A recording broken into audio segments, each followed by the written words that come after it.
हर महादेव। तारक पुत्रों के अत्याचार से दुखी देवता जब चारों ओर से निराश हो गए, तब वे करुण स्वरूप में ब्रह्मा जी के पास पहुंचे। देवताओं ने कहा, प्रभु, इन दैत्यों का बल दिन प्रतिदिन बढ़ता ही जा रहा है। हम सब की शक्तियां छीन पड़ रही हैं।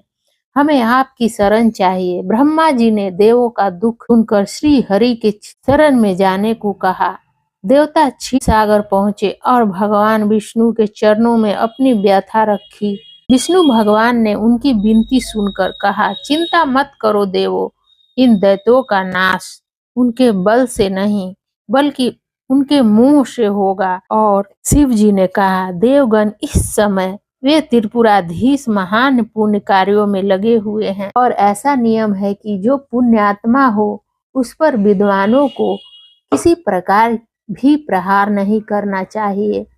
मैं दैत्यों के सारे महान कष्टों को जानता हूँ, फिर भी वे दैत्य बड़े प्रबल हैं, अतः देवता और असुर मिलकर भी उनका वध नहीं कर सकते। ये तारक पुत्र सब के सब पुण्य संपन्न हैं, इसलिए उन सभी त्रिपुर वासियों का वध दुस्साध्य है। यद्यपि मैं रण कर्कश हूँ, तथापि जानबूझकर मैं मित्र द्रोह कैसे कर सकता हूँ?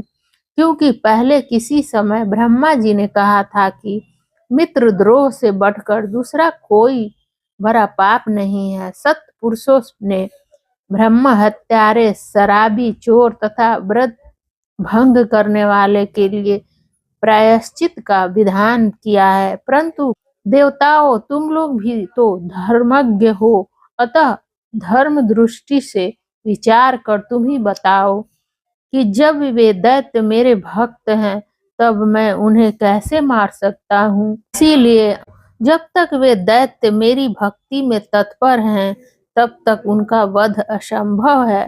तथापि तुम लोग विष्णु के पास जाकर उनसे यह कारण निवेदन करो। देवगण भगवान विष्णु के समीप गए और उनके द्वारा ऐसी व्यवस्था की गई कि जिससे वे असुर शैव सनातन धर्म से विमुख होकर सर्वदा अनाचरण परायण हो गए।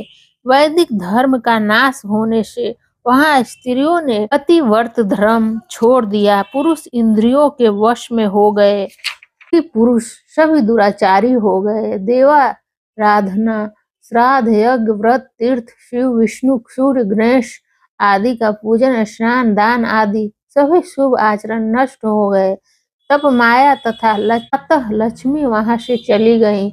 इस प्रकार वहां अधर्म का विस्तार हो गया।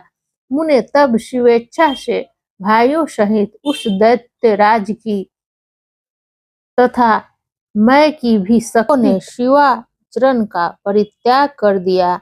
संपूर्ण स्त्री धर्म नष्ट हो गया और चारों ओर दुराचार फैल गया। तब भगवान विष्णु और ब्रह्मा के साथ सब देवता कैलाश पर्वत गए और सुंदर शब्दों में शिव की स्तुति करने लगे। महेश्वर देव, आप परमोत्कृष्ट आत्मबल से संपन्न हैं।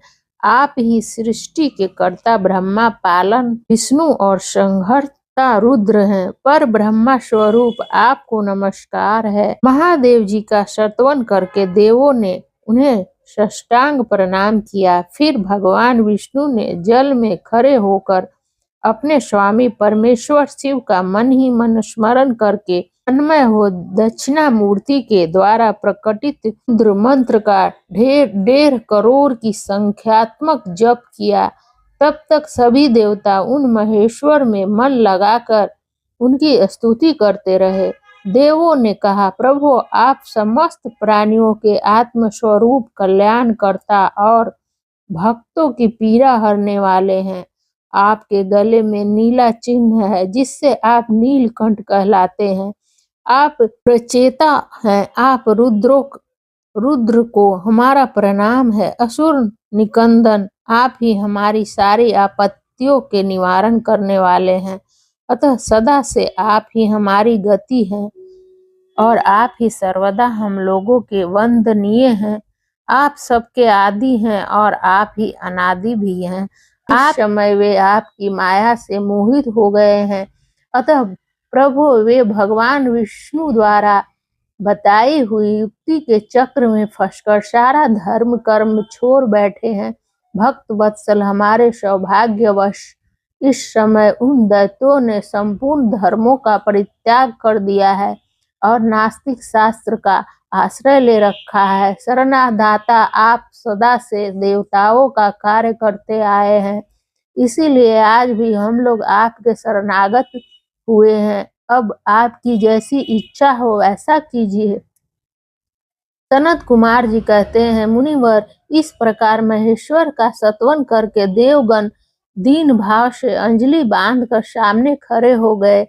उस समय उनके मस्तक झुके हुए थे। इस प्रकार जब सुरेंद्र आदि देवों ने महेश्वर की स्तुति की और विष्णु ने ईशान संबंधी मंत्र का जप किया, तब सर्वेश्वर भगवान शिव प्रसन्न हो गए और उस समय पार्वती पति शिव का मन प्रसन्न था। उन्होंने नंदीश्वर की पीठ से उतरकर विष्णु का आलिंगन किया और फिर वे नंदी पर हाथ टेक कर खड़े हो गए और संपूर्ण देवताओं की ओर कृपा भरी दृष्टि से देखकर गंभीर वाणी में श्री हरि से बोले हरे ब्राह्मण देवगण तथा उत्तम व्रत का पालन करने वाले मुनियों, मैं तुम लोगों के इस जप से प्रसन्न हो गया हूँ, अतः अब तुम लोग अपना मनोवांछित वर मांग लो। देवताओं ने कहा, देवाधिदेव कल्याण करता जगदीश्वर, यदि आप हम पर प्रसन्न हैं तो देवों की विकलता का विचार करके शीघ्र ही त्रिपुरा का संहार कर दीजिए। परमेश्वर आप दीन बंधु तथा कृपा की खान हैं। आपने ही सदा से हम देवताओं की बारंबार विपत्तियों से रक्षा की है, अतः इस समय भी आप हमारी रक्षा कीजिए। सनत कुमार जी कहते हैं, ब्राह्मण तब ब्रह्मा और विष्णु सहित देवों की वह बात सुनकर शिव जी मन ही मन प्रसन्न हुए और पुनः इस प्रकार बोले। महेश्वर ने कहा, हरे ब्राह्मण देवगण तथा मुनियों, अब त्रिपुर को नष्ट हुआ ही समझो। तुम लोग आदर पूर्वक मेरी बात सुनो। मैंने पहले जिस दिव्य रथ, सारथी, धनुष और उत्तम बाण को अंगीकार किया है, वह सब शीघ्र ही तैयार करो। वैष्णव तथा विधेय निश्चय ही तुम दोनों त्रिलोकी के अधिपति हो, इसीलिए तुम्हें चाहिए कि मेरे लिए प्रयत्न पूर्वक सम्राट के योग्य सारा उपकरण प्रस्तुत कर दो। तुम दोनों सृष्टि के सृजन और पालन कार्य में नियुक्त हो, अतः त्रिपुरा को नष्ट हुआ समझकर देवताओं की सहायता के लिए यह कार्य अवश्य करो। यह शुभ मंत्र महान पुण्यमय तथा मुझे प्रसन्न करने वाला है।